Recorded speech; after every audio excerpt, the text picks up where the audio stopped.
Aujourd'hui, nous allons voir ensemble un merveilleux cadeau que Jésus nous a offert tout de suite dans votre café matinal.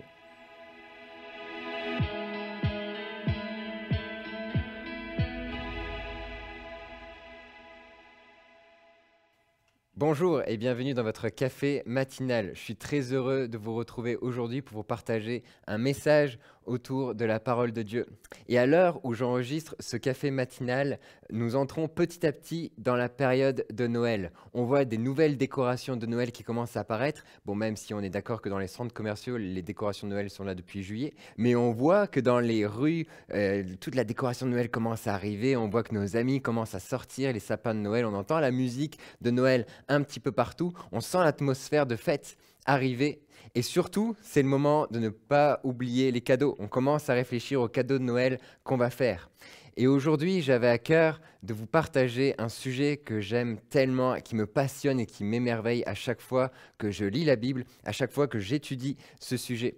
Et en fait, pour moi, il s'agit d'un merveilleux cadeau et un merveilleux privilège que Jésus nous a fait et que parfois, on en vient à l'oublier.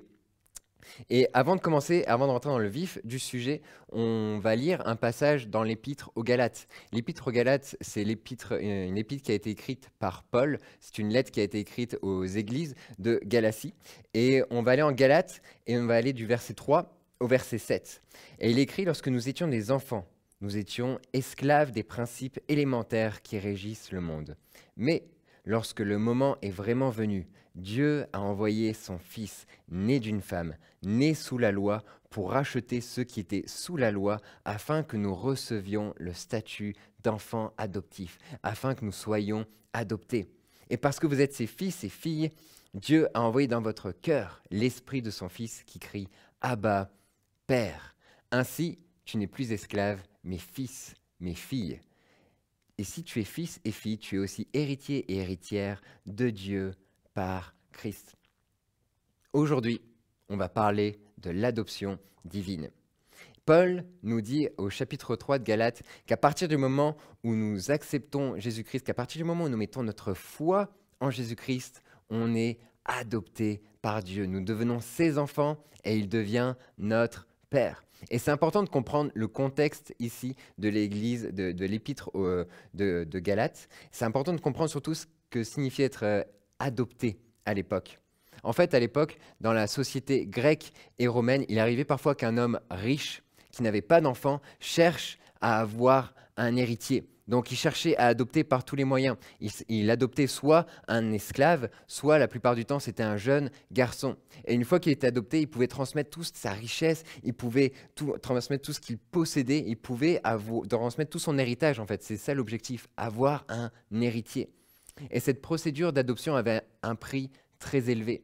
Un peu comme aujourd'hui, quand on voit des parents, quand on leur demande comment s'est passée la procédure d'adoption, ils nous disent tout le temps que ça a été des procédures coûteuses émotionnellement, coûteuses physiquement, coûteuses moralement et coûteuses surtout financièrement. Et c'était exactement la même chose à l'époque.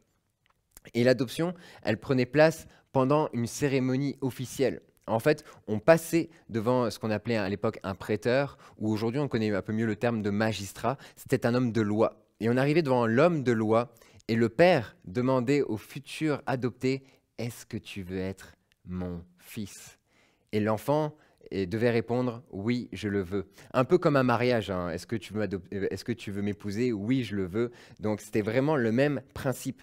Et une fois que le magistrat rendait ça officiel en disant: je vous déclare maintenant père et fils ou père et fille, le nouvel enfant héritait non seulement de toutes les richesses de son nouveau père, mais surtout, toute trace de son ancienne vie était effacée aux yeux de la justice. Par exemple, toutes ses dettes étaient effacées comme si elles n'avaient jamais existé.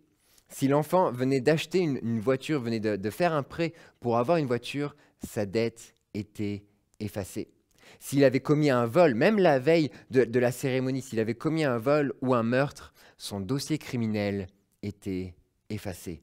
Toutes les erreurs que cet enfant avait commises auparavant étaient supprimées, comme si jamais ça n'avait existé. Un peu, je ne sais pas si vous regardez comme les Avengers, les Marvel. Dans Avengers, il y a un méchant, il s'appelle Thanos, et en un claquement de doigts, il supprime la moitié de la population, comme si elle n'avait jamais existé. Là, c'est pareil. À partir du moment où l'enfant est adopté, le passé est supprimé comme s'il n'avait jamais existé. Et cet enfant, il avait le droit ainsi à une nouvelle vie, à une nouvelle identité, à un nouvel avenir, à un nouveau nom. Et au niveau de la loi, rien ne pouvait séparer ce nouveau lien entre le nouveau père et le nouvel enfant. Même le père qui venait d'adopter cet enfant, il ne pouvait pas demander par exemple à la justice, condamner mon fils parce qu'il a fait quelque chose de mal, je veux qu'il soit puni. Il ne pouvait même pas le demander, ça le père. Il ne pouvait même plus dire, je veux enlever tout mon héritage à cet enfant. Rien ne pouvait séparer ce lien entre le père et l'enfant. Et Paul nous dit que ceux qui ont mis leur foi en Jésus-Christ ont vécu cette même expérience. Maintenant, qu'est-ce que ça implique pour nous de savoir ça? Premièrement, ça implique que tu n'as pas besoin d'essayer de racheter toutes tes erreurs passées. Tu n'as plus besoin de vivre sous la culpabilité de ton ancienne vie, de tes anciennes erreurs. Tu n'as pas besoin d'essayer de racheter tes fautes passées parce que Jésus les a rachetées pour toi. Ta dette a été payée. C'est un peu comme si demain ton père venait te voir et te disait, écoute, je décide de prendre à ma charge ta carte de crédit. Tu n'as plus besoin de payer ta carte de crédit, tu n'as plus besoin de payer ton loyer, tu n'as plus besoin de payer ta voiture, ton prêt de voiture. Et que toi, tu décidais quand même d'aller à la banque et de dire, je vais payer mon crédit. Mais le banquier va te regarder en disant, mais il n'y a plus rien, monsieur, il n'y a plus rien, madame. Tout a été effacé, vous n'avez plus de dette. Et c'est la même chose ici. Deuxièmement, ce que ça implique, c'est que tu n'as pas besoin de rechercher l'approbation des autres pour exister. Tu n'as pas besoin d'essayer de mettre ton identité dans ta gloire, dans le nombre de followers qui te suivent sur les réseaux sociaux, dans ta réussite professionnelle, dans ton ministère.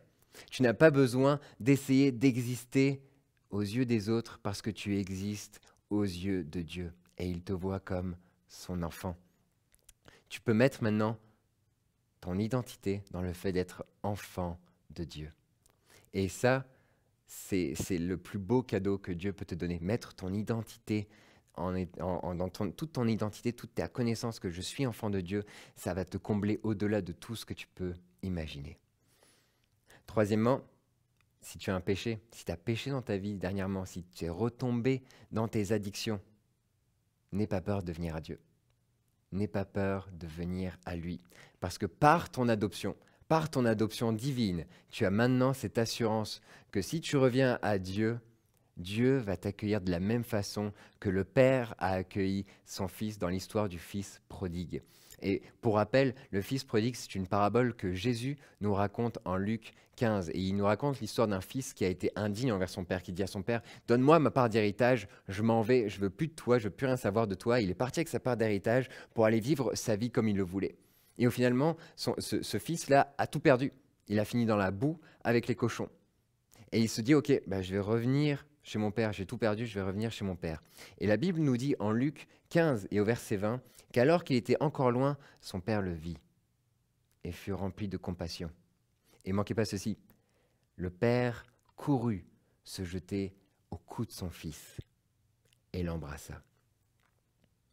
Si tu viens vers ton père, alors que tu sais que j'ai raté, j'ai encore péché, j'ai encore chuté, j'ai encore fait, j'ai encore mal agi, sois assuré que Dieu va te prendre dans ses bras et va t'embrasser comme on embrasse un fils, comme on embrasse une fille.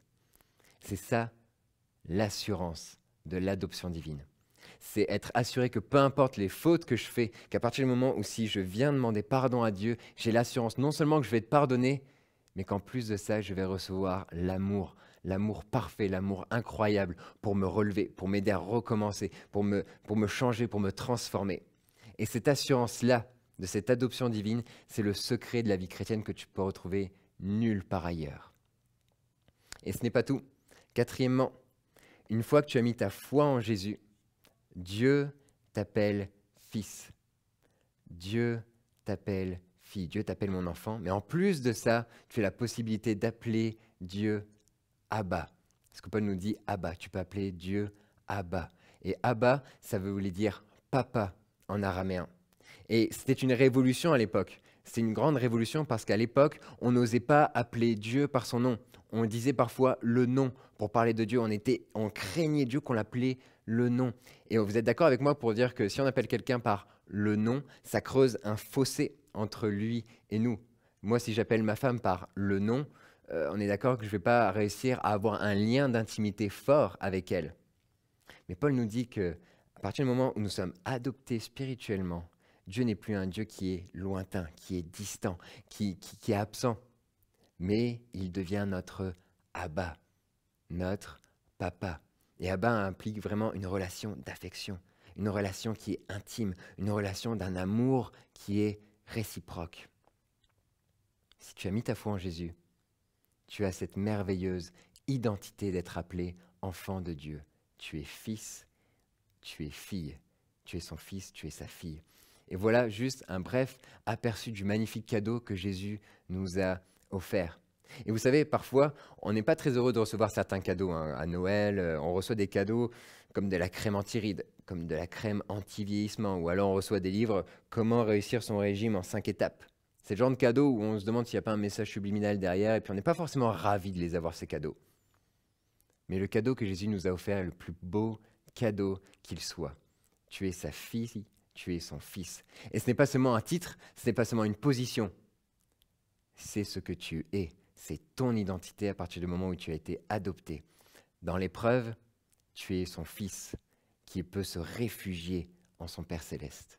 Dans la tentation, tu es sa fille qui peut s'appuyer sur son Père divin. Dans la vallée du deuil et de la souffrance, ton Père céleste te porte sur ses épaules pour que tu n'aies pas à traverser ces épreuves seul. Alors aujourd'hui, rappelle-toi qui tu es. Rappelle-toi qui tu es aux yeux de Dieu. Tu es l'enfant aimé de Dieu. Tu es l'aimé du Dieu créateur. Tu es celui qui est aimé par celui qui tient l'univers dans la paume de sa main. Tu es son enfant. Laissez-moi prier pour vous. Seigneur, merci pour cette magnifique et merveilleuse réalité que nous sommes tes enfants. Merci de nous donner la possibilité de t'appeler Abba, Père. Merci pour ton amour que tu nous donnes. Et Jésus, aide-nous à nous souvenir jour après jour quelle grâce nous avons d'être appelés tes enfants. Quelle grâce et quel magnifique cadeau nous avons d'être appelés fils et filles de Dieu. Je te prie, Seigneur, pour que les personnes qui regardent cette vidéo puissent avoir la pleine conviction par ton esprit maintenant qu'ils sont adoptés par toi et que tu les aimes comme tes enfants. Qu'ils puissent vraiment avoir cette conviction par ton esprit qu'ils peuvent désormais t'appeler Abba, qu'ils peuvent désormais maintenant t'appeler Père dans toutes les situations de leur vie. C'est pour toi que nous vivons et merci Jésus pour ce magnifique cadeau. À toi soit toute la gloire Jésus. Amen et amen. Passez une bonne journée et on se revoit très bientôt.